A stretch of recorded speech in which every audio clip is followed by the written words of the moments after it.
Hey YouTube, welcome back to another History Teacher Reacts video with Mr. Terry as I continue my search to find historical knowledge out here on the internet. Alright, today we are watching part 2 of the Sabaton history video on the Battle of Gallipoli, right? Based off of their song Cliffs of Gallipoli. So this is part 2. If you hadn't seen part 1 included the music video as well as part 1 of their video. They did 2 parts on the history videos. If you know about them, they will do these history videos that kind of teaches about the historical kind of content of the songs that they cover. Because if you don't know Sabaton, you may not know that they do a lot of these rock songs based off of historical events. So we're going to go ahead and watch part 2 here. Now, if you like this video, of course, go down below and give a like and subscribe to the Sabaton history channel, as well as to the original music video as well. All right, with that, let's go ahead and get started and see what they got. This is part 2 of Cliffs of Gallipoli. Now, we covered this song in 2 episodes, so I could cover 2 aspects of the topic. And the song took us all the way from Sweden to Turkey. It's so cool how they usually make an effort to try and get to a lot of these sites. I've seen that with some of the history videos that they do, is they try to go to these sites, and that helps, obviously if they're touring and get to visit some of these places. But I'm sure it's very inspiring, to be able to write music when you go to one of these places and try to envision what the event was like. And they said in the first video that if you go to Gallipoli now, it does not look like a place that was a major battle site with an incredible amount of casualties. Whereas if you go someplace like they talked about when they went to Verdun, when you go there, even though things are overgrown and things have changed there, you can get the idea that there was a battle there. And if someone tells you that, they would believe that. But here they say it's not like that at all, because it's a beautiful cliffside area near on the ocean. And amazing what time can do, right?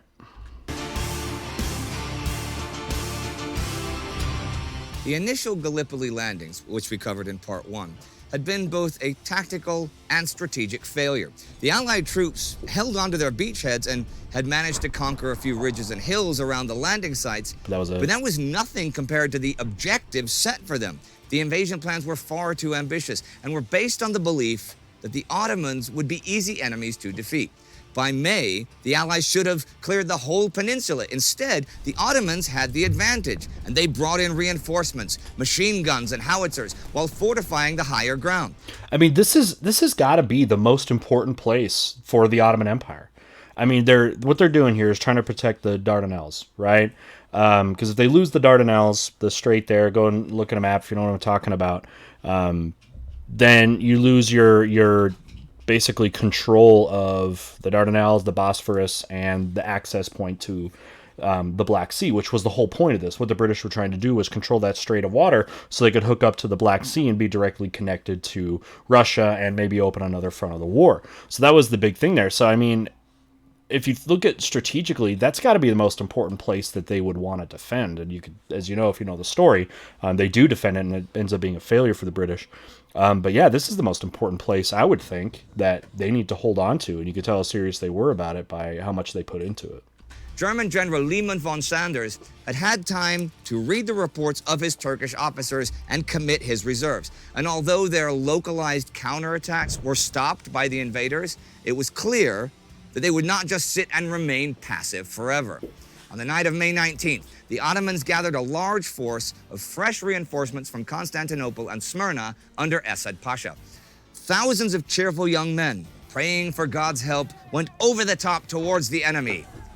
But the Anzacs facing them had been well aware of the build-up to the attack. As daylight broke, 10,000 casualties littered the narrow fields of no man's land, piled on top of one another. Like everywhere in this war, the firepower of entrenched machine guns and determined riflemen had created an impassable wall. And the Ottomans learned a lesson by blood. Never again here would they try to attack on such a large scale, and instead would focus on smaller skirmishes.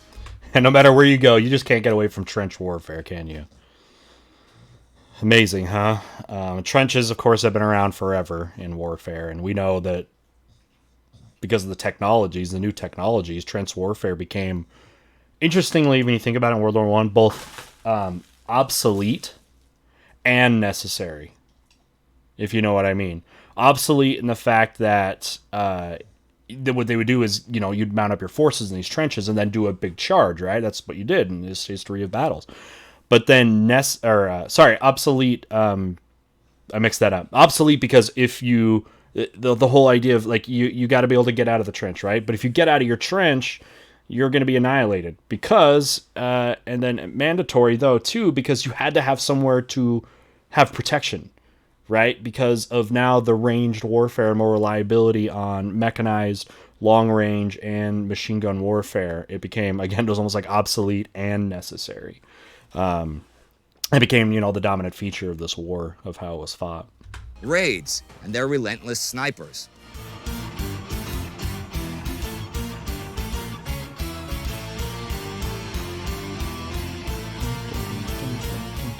Look at that.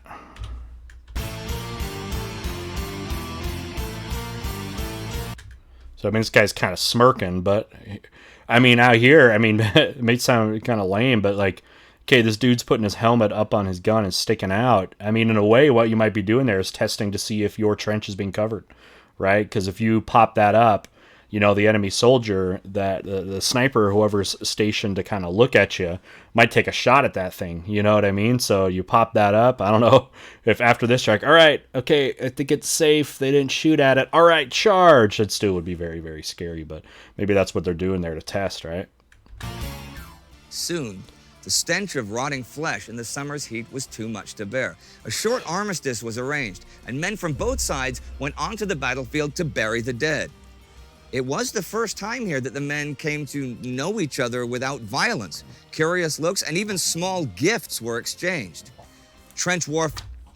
You don't see that after World War I, do you? All right, time out, everybody. Time out. Okay. Let's go pick up our dead. Exchange gifts to each other. Make it so personalized. And I think you would probably see that in the earlier part of the wars than at the end. You know what I mean? If you like read a book like All Quiet on the Western Front or something where, they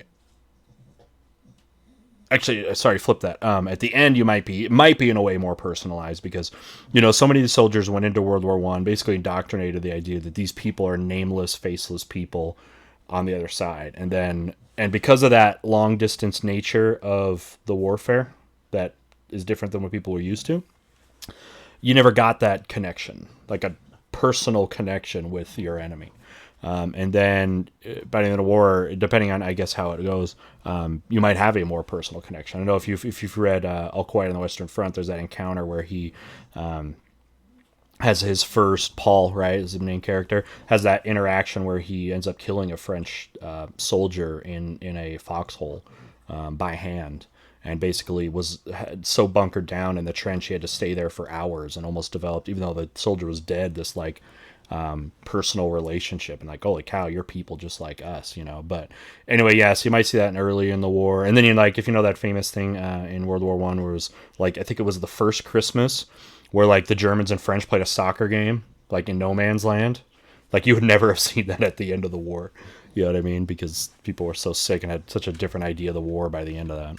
Set in on the Gallipoli Peninsula, and soldiers on both sides realized they were going to be there for a while. To escape the constant threat of shells and sniper fire, men began to disappear under the earth into trenches and dugouts. The peninsula was soon transformed into a maze of trenches, saps, and strong points, zigzagging through the rough countryside. Both sides mined and countermined. You saw that big time. If you watched my Let's Play of Battlefield 1, you could check that video out too if you want to see a little bit what combat it was like by Gallipoli.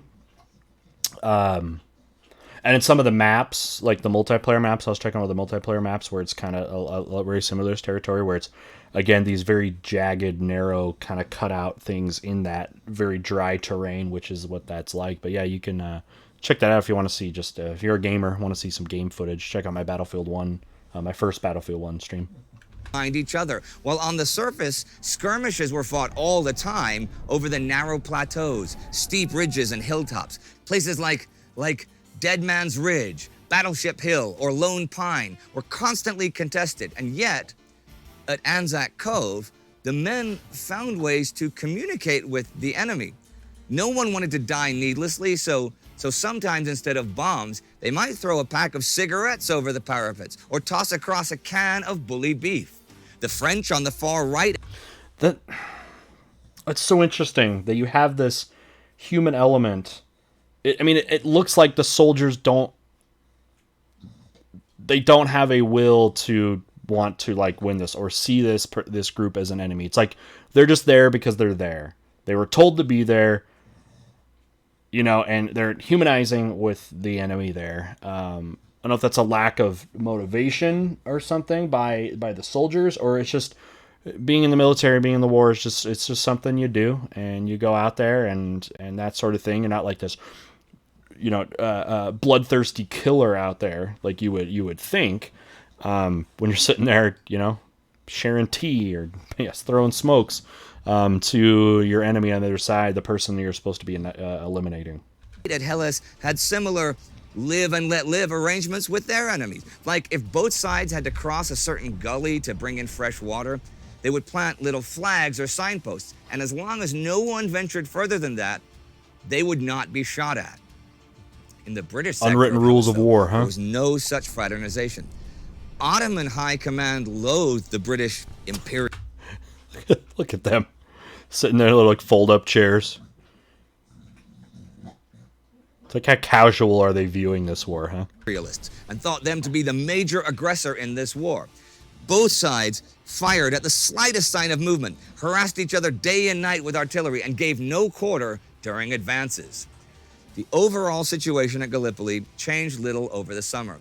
The Allies needed more men and artillery to achieve anything bigger than taking the next ridge before them. And the Ottomans had all the time in the world to strengthen their defenses. Here and there, brave attacks and successful bluffs continued to improve the Allied positions. It's almost like the British just showed up thinking that the Ottomans would just give up and there wouldn't be a fight. They just show up and win, right? Show up to the game. You look at the warm-ups, right? It's like a basketball game. You see the other team doing their layups, and they don't look very skilled, and you show up just, all right, I guess we win, right? And no, there's still a game to play, you know what I mean? And they're not really doing that. Might be not taking it seriously enough? I don't know. They did not change the overall stalemate, and larger assaults led to massacres and huge casualties for both sides. While the Ottomans were defending their homeland against foreign invaders, the sense of the whole point of the campaign began to be lost among the Allies. Clearly, they were not winning this battle, and clearly they were not advancing towards Constantinople. They could not even advance towards the next ridge without losing friends and comrades. The dehydration due to the constant lack of water, which they had to import from across the sea, the ever-present sniper fire, the flies, fever, lice, dysentery, morale plummeted, as did the health of the soldiers.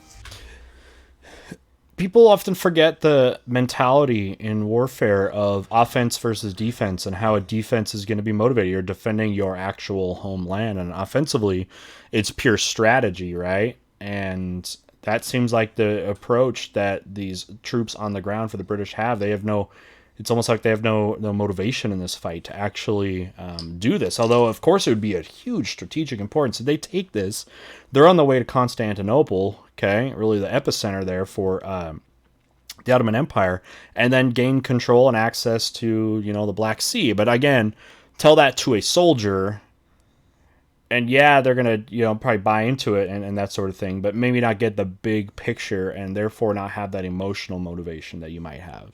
Right, as like an Ottoman would, which is, this is my country and I'm defending it, you know what I mean? Because life at Gallipoli was never safe. You could dodge bullets, you could dodge shells, but it was harder to dodge illness or dodge exhaustion.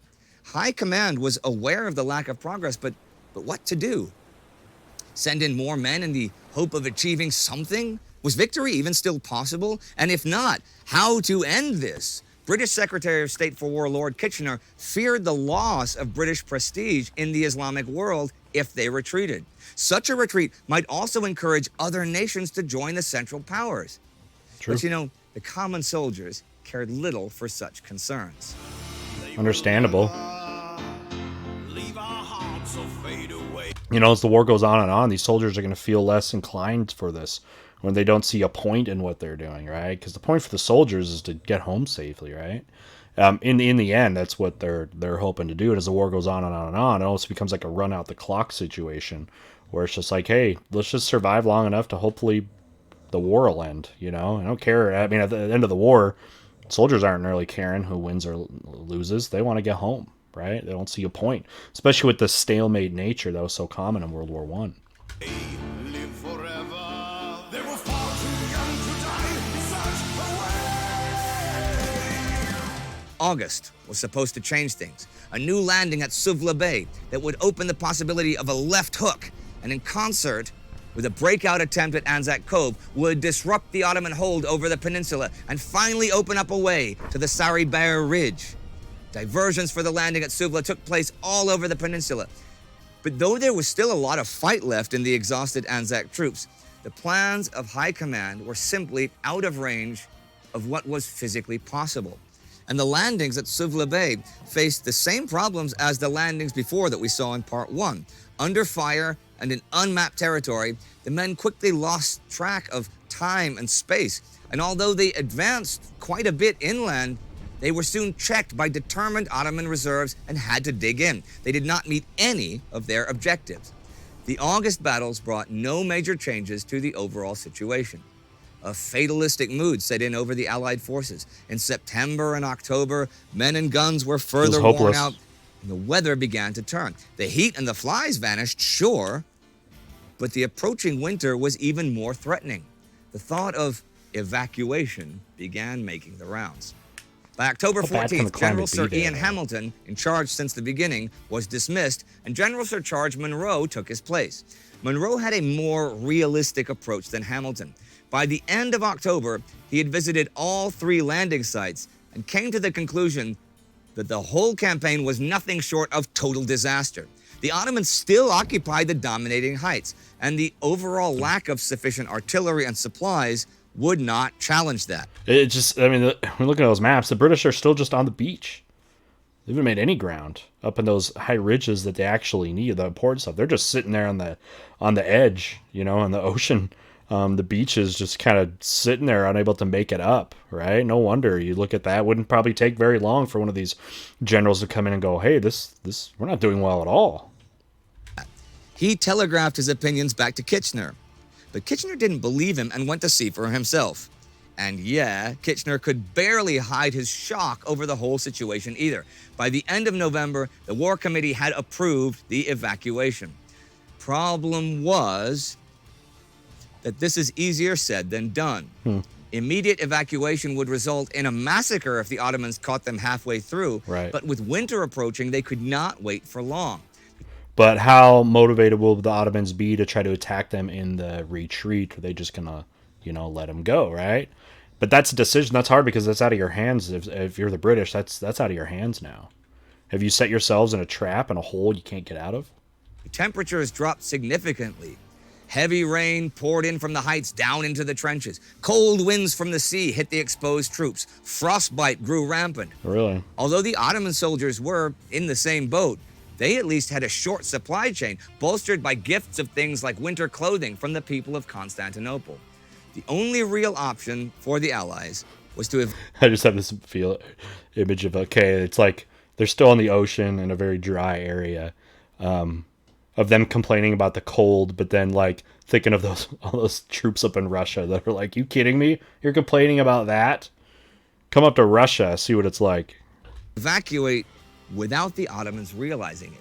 The plan was that they would lull the Ottomans by reducing activities to a minimum. The Anzacs and the 80,000 men at Suvla Bay were first. As they stopped responding to the enemy's shelling, the Ottomans came forward, but were met with rifle fire. As this was repeated, the Ottomans got used to the silence. Over weeks, the Allied lines were gradually thinned out until only a screening force remained.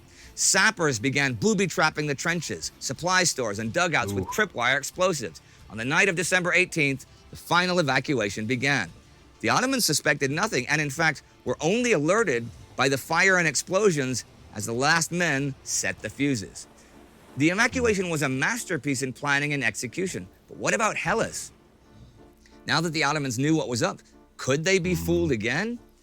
By diverse patterns of counterfire, periods of silence, they gave the Ottomans a false sense of activity until January 8th, when the evacuation of Hellas finally began. The last men in the trenches were almost crazy with nerves, because if the Ottomans had sniffed out their little trick, they could easily overrun the beaches. But the night remained silent. Everything that could not be brought away was They let 'em go? booby-trapped or destroyed. It was not until the last British soldiers had left the beaches that the first Ottoman patrols caught wind of the evacuation. The evacuations were complete successes. God, and it sounds like it could have been way worse. And we already know how incredible the death is going to be in this whole thing. But wow, it could have been a lot worse for the British. At the shoreline, blood of heroes stains the land. Light a candle, one for each of the dead who fought and died in vain. Just buried him right there, huh? But yeah, just getting in my mind about how worse this could have been if the Ottomans were really aggressive about this, about trying to attack the retreat. The full story of this battle, the Dardanelles, is clad in many tales and legends, which I encourage you to look up for yourself. But it had some lasting effects, even long beyond the war. For the Australian... This is what we should all be most important about. I mean, we can sit here and talk about these details and this other little strategies and all that stuff, but when it comes down to it, please don't forget, as history is about causes and effects. The details, although enlightening, are not the story, right? They're not the lesson. What are we supposed to be getting out of this? So I'm really interested, and now I'm really perked up to hear what he's talking about the consequences are. This is what we should be most important about history. People studied too much about strategic details and not enough about the cause and effect. Why? Always be asking, why is this important, right, to history? But it had some lasting effects, even long beyond the war. For the Australians and New Zealanders, the Anzacs, the fight for Gallipoli grew into a part of their national identity. It was their baptism in fire and the beginning of a unique legacy separate from Britain and the British Empire. And for the Turks, the battle actually served to form a bond of friendship between those former enemies. They shared the same feelings of pride and valor, sacrifice and loss. This is perhaps best expressed by the following words attributed to Mustafa Kemal Ataturk. Those heroes that shed their blood and lost their lives, you are now lying in the soil of a friendly country. Therefore, rest in peace. There is no difference between the Johnnies and the Mehmets to us, where they lie side by side here in this country of ours. Pretty noble position to take to talk about a group that just invaded your homeland, to speak to them in those kind of words of equality and equity. You, the mothers who sent their sons from faraway countries, wipe away your tears. Your sons are now lying in our bosom and are at peace. After having lost their lives on this land, they have become our sons as well. Mothers, wipe your tears, your sons will rest a million years. And how rare do you think that would be, to have that kind of positive tone again, especially get someone that just invaded your lands and killed your people? You know what I mean? Wow. Peace at last has both turned to friend and forget. And they knew they would die. Gallipoli. Now, at the very beginning, you said this song took us from Sweden to Turkey. Can you tell them a little bit about that? Yeah, the whole idea, I mean, we get a lot of emails like, write a song about this, write a song about that. But when it actually came to Cliffs of Gallipoli, we were playing a show in Netherlands. In the Netherlands? Yes. Okay. And a guy came, he was a songwriter, a songwriter doing several big artists in Turkey. Okay. He explained that I have an idea how you can write a song about something that you probably never heard about. And it's about my home country, Turkey. Okay. And a battle that took place there. And it will fit totally to your music. This guy came prepared and he gave me this whole bunch of papers. Yeah? He- But he you came- knew the name Gallipoli before, or no? Had you heard? No, I mean, this is a song that Yeah, has... it's totally been omitted from a lot of the history because it was a failure by who would eventually be the winning side, right? And on the winning side can, often in history kind of whitewash the potential failures and be able to only allow the successes to shine through, right? Have you ever heard that idea that history is written by the victors? That's kind of what's happening because the British are going to be on the winning side of this war, so you have a better chance of filtering what history actually gets out there. Because think if it was a central, I guarantee you, if this was a central power victory, Gallipoli would be talked about way more because it would be seen as this epic failure that was a huge part of why they lost. But since it was a victory, although they lose the battle but win the war, that's probably why it gets kind of swept under the rug. Many years in the making. Right. It became like something for Turkish people. This was very important. Yeah. It is important for the Anzacs as well, for Australians and New Zealanders. And forming that friendship between the enemies, between the Turks and the Anzacs. That was one of the things that inspired us from the beginning, like the speech about a Turk or. Hold on. Oh, so this is okay. This is from Ataturk. So, modern state of Turkey is going to be created not long after this. So you can see some of the roots of that when the Ottoman Empire gets basically abolished, which is the big effect that happens to them after this war. Gets split up into a bunch of states like Turkey, and then the British and French mandates of Syria, Iraq, etc. So Ottoman Empire, of course, will never be the same, and that whole region will never be the same again. But that's more of a topic for another time. The memorial wall, right, where it says that here no nationality needs to be mattered because here we are all brothers. This stone was very important in the inspiration for writing the song.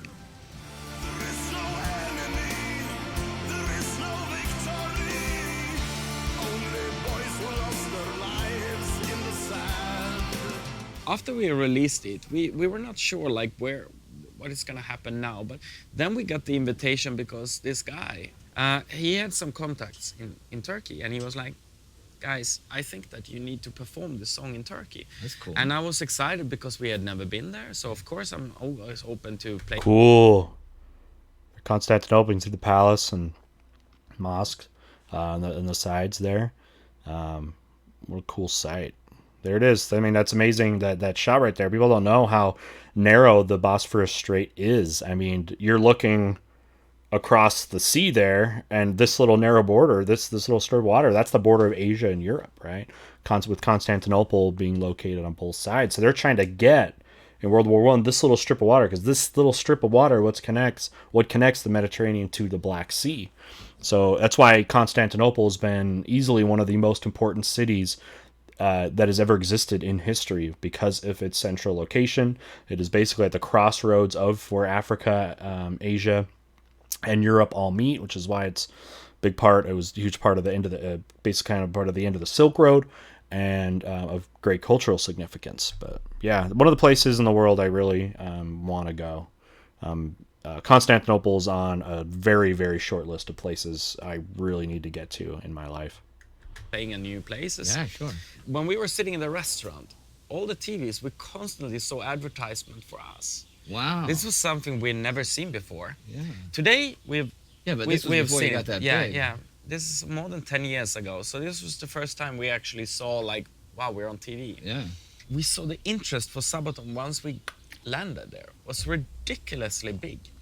And what people would do, when we just wanted to have an ice cream, they would clear tables for us in a bar so that we can have an ice cream. The big event was, of course, Sabaton performing in a TV. Yeah. And this was a quite big television channel and nothing that we have ever done before. But it was hilarious how it worked on set. Because in a big TV station, normally you have strict rules, what is happening. But in this case, I think that all of them were so excited about having us there that's really that they cool. didn't care about rules. That's awesome. So we were allowed to do whatever we wanted in the studio and play as much as we wanted. So it ended up with us playing pretty much a set like a gig On Turkish TV? on Turkish TV, and there were people in the crowd and sitting there, and it was an absolutely amazing story, and I loved that thing was what the Cliffs of Gallipoli led to.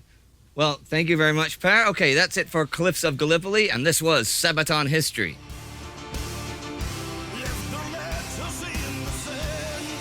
What a cool, thing to be able for these guys to combine their passion of music and history and be able to travel, really put so many different elements of their interests together and try to,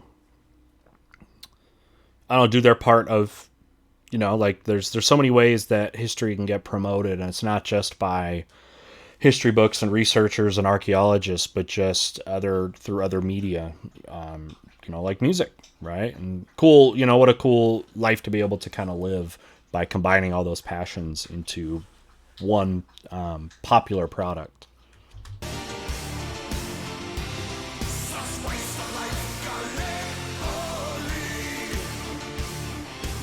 So that's it for this week. And if you become a Patreon on some of the levels, you have a possibility to get a special edition of the Sabaton new album and all their previous albums. So don't forget to become a subscriber of the YouTube channel, become a Patreon, and see you soon. Cool. I can do it. Leave up their logo. Okay, cool. All right. Well, great to do that, man. I love these. I love the history videos that they add. Indian Idell's, he's great and great at telling those stories and getting that historical context. I think it's such a cool thing they're doing this, and they're putting out. It looks like they're putting out these history videos again for songs that they did over 10 years ago. Right? And with how many, obviously songs, how big their catalog is of music, they have so many possibilities for these great history videos, and hopefully I think they're taught in a way, or at least shown in a way I think that the general public would be great. And I know a lot of you I've heard just from comments have gotten into history and studying history based on just liking rock music and then adding that, or vice versa, like me, which was like I got introduced to this from the history community, right? Not introduced to the history from the music community, but introduced to the music from the history community. And that latest album I have is great. I don't know if that's what they were talking about, the Patreon. They have a history version of the album, the World War I album, and the history edition was kind of cool. I got that. And because it has like a little prelude before every song with a speaker kind of setting up like a story, basically like a story. And I think that's a really cool element. So if any of you are going to check out the album, I would definitely suggest getting the history edition of the album if you're a history fan. It's not a ton of talking either. It doesn't really mess up with the songs. It just gives you a little, maybe 30-second intro, if that. So it's pretty cool. All right. Well, anyway, I'm glad, just from the perspective of being able to learn a little more about Gallipoli. I just mostly in my studies and just the basic education I had been given in college and things, preparing to be a history teacher, was mostly just about it being, it was a failure, would have had very big consequences. Knowing too that it was a huge cog in the political rise of Winston Churchill was one of the key figures in organizing this, and it sidelined his career. And actually, when you look at the failure of Gallipoli, he had to resign from his position, Admiralty of the Navy, and basically had to restart his career. He went to ended up joining the army and joining the trenches, and basically had to build back up again, and does eventually, of course, and by World War II, and he becomes prime minister after Neville Chamberlain had to basically resign due to the failure of appeasement. But anyway, that had been mostly the understanding, kind of that. And again, I go back to the point where history is often written by the victors, and since this battle is a loss by the eventual victors, it gets kind of under the rug. And you could see why this is a huge thing for the Turks, right? And for modern Turks, this is a huge moment. Now you look at that. that's got to be one of the most famous victories and success stories they ever had. I mean, even though they end up being on the losing side of the war, this victory at Gallipoli is something you could tell today is still a huge piece of pride for the Turkish people. But anyway, awesome. All right, just a few plugs on the way out. If you like this video, if you want to check, if you haven't seen the actual music video and the song, head down to the links below and follow kind of the link trail, and you'll get back to all that stuff. If you are a gamer, want to see some gameplay having to do with Gallipoli, I did a stream of one of the campaigns in Battlefield 1 based off of Gallipoli, so that was kind of cool. Hopefully I can do that more, because that game is all World War One, and I'm kind of on a World War One kick right now, kind of unofficially for whatever reason. And all this stuff's kind of coming together with the Sabaton album about World War One, and revisiting some of these games and stuff. So hopefully, if you like that, you'll kind of stay tuned there. All right, some other plugs on the way. If you also would like to, if you are a patron pledger, whether you've done it or not. One way you can support my channel is by joining the Patreon. All tier levels right now, if you do it starting basically at $1, you get to vote in a weekly poll for videos that get featured on this channel, so a little more influence there. Some tiers also get you more access to privileges on things like Discord. So those are some things, again, just a way that you can, if you feel like supporting this channel, to whether it's reaction videos or my live lessons. But most of all, just thank you for being here. Thank you for liking. Thank you for subscribing. Hopefully we can continue on and just keep building a community of history lovers and people just wanting to learn more and more about history and appreciate it and kind of spread the importance of that. So thank you just for being here. I appreciate it, and we'll see you next time. Bye.